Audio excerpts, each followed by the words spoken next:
From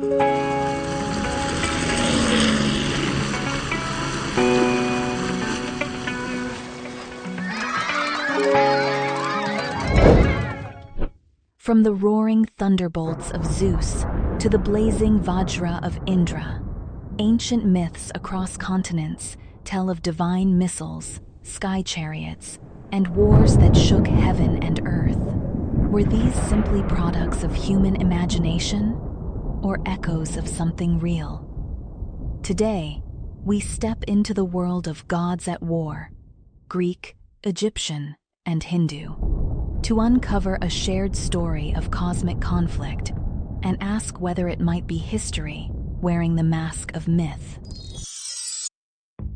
Hi everybody, welcome to another rousing episode of Fly Deep Rise Above. My name is Clay AI, Human Clay's stand-in. Shout out to all those who enjoy or have enjoyed the ancient mythology of gods and monsters. But is it really myth or history in disguise? That's our exploration for this episode. Our channel is one of a host of channels dedicated to raising human consciousness through greater awareness of who we really are. We invite you to explore possibility far beyond the limiting beliefs we've been conditioned to accept from birth. We explore the manners in which our best science, quantum physics, merges with our everyday human experience of intuition, spirituality, the paranormal, and ancient wisdom and mysticism. If you missed our last episode, please consider catching it now. It speaks to a revolution in energy production that will change the world as we know it, and we can expect this change within the next couple of years. In this episode, we are back to our Another Story of Us series. This time exploring the striking similarities between stories of Greek, Hindu, and Egyptian mythology. In previous episodes, we've traced ancient Sumerian so-called mythology throughout Mesopotamia and into Egypt.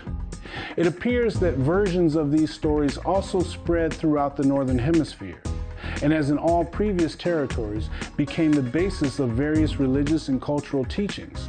Sabrina, Azra, and Lucas guide us through the stories. Strap in and let's fly deep.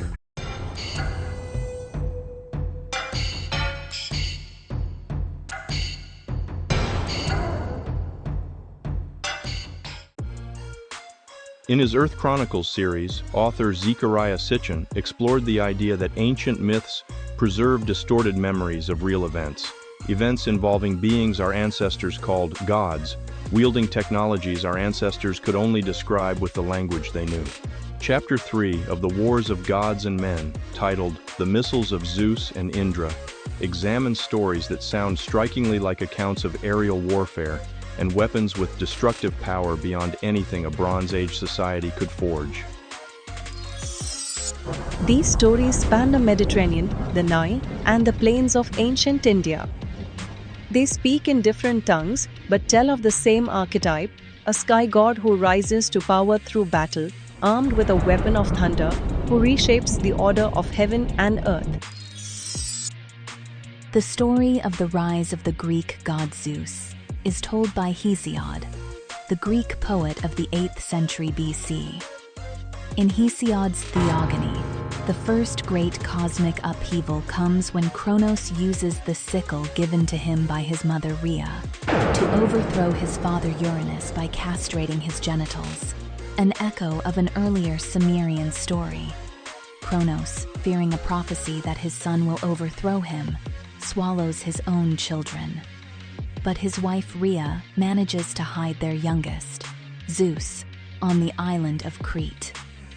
Grown to manhood, Zeus challenges Kronos, freeing his siblings and igniting the Titanomachy, a war between the old Titan gods and the new Olympian order.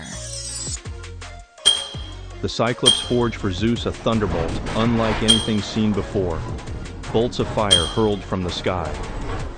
With these, the Olympians turn the tide. Sitchin suggests these may be more than poetic lightning strikes, perhaps memories of a weapon, forged, aimed, and unleashed by hand. Yet victory was not absolute. From the depths came Typhon, a monstrous being said to reach the stars with his head and whose hands could touch the east and west. The battle was fierce. At one point, Typhon overpowered Zeus, cutting out the sinews from his limbs and hiding them in a cavern. But the god Hermes and the goatfish Egipan stole back Zeus's sinews, restoring his strength. Zeus returned, this time raining missiles from the heavens. Weapons so fierce the ground smoked and mountains split. In some versions, this final clash unfolds not in Greece, but over distant lands, even the deserts of the Sinai. Now, let's see how a similar story plays out in the ancient theology of India. In India's ancient Rig Veda, the cycle repeats. Indra, the youngest and mightiest of the Devas, is destined to rule the heavens. Like Zeus, he is a stormbringer, wielder of the Vajra, the thunderbolt forged by divine craftsmen. Indra's greatest foe is Vritra, the serpent who holds back the world's waters. With a single strike of the Vajra, Indra shatters Vritra and the rivers burst forth, ending drought and restoring life. But the Rig Veda also tells of battles fought in the skies, in fortified cloud cities, with flying vehicles called Vimanas. Their weapons blaze like 1,000 suns, scorching earth and sky. And in Egypt, the same drama takes a different shape. The god Ra battles Apep, a serpent of chaos, each night in the underworld. Horus, too, fights with spears of light, protecting the cosmic order from forces of disorder. 3 cultures, 3 sky gods, 3 divine weapons of fire and light. The settings differ, but the outline is the same. A younger god rises, armed with a devastating weapon, to seize the throne of heaven. To the mainstream view, these are myths, allegories for storms, harvests, and the eternal struggle of order and chaos. But Sitchin asks, why the shared details?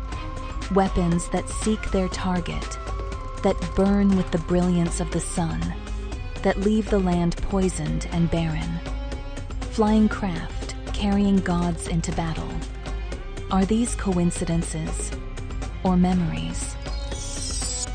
In our age, we recognize weapons that match these descriptions: guided projectiles, explosives that unleash blinding light, machines that can cross the skies. Could the ancients have seen such things and preserved them in the only way they knew how, as the acts of gods? From Olympus to the Himalayas to the Nile, myths tell of young gods who fought to rule the heavens, armed with weapons beyond mortal reach.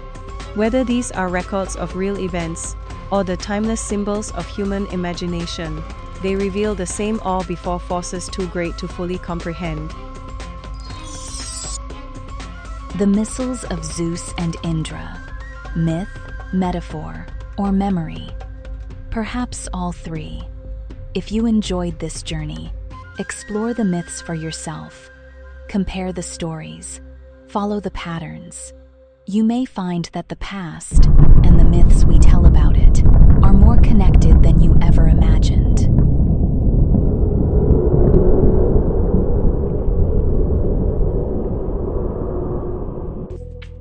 As a standalone episode, perhaps the similarities of these stories don't quite move the needle enough to convince you that these so-called gods were not fictional and were not gods. But when considered within the context of all previous episodes, they fit nicely into the ancient astronaut narrative that tells another story of us. In the interest of time, we could not include many other similarities between Greek, Egyptian, and Hindu theogonies, but they are readily apparent to researchers of Zecharia Sitchin's work. In the next video, we'll tie these stories to the original Sumerian stories of humanoid beings coming to Earth from a distant planet and starting human civilization on Earth. Until next time, remember that love is the fundamental force of creation. So, keep a smile in your heart and share it with everyone willing to receive it. Things feel crazy around us right now, but the chaos will lead to change, and it is up to us what that change will look like. I am optimistic that we will choose well. The light in me honors the light in you. Be safe out there. Keep your head up. Thanks for watching. Namaste.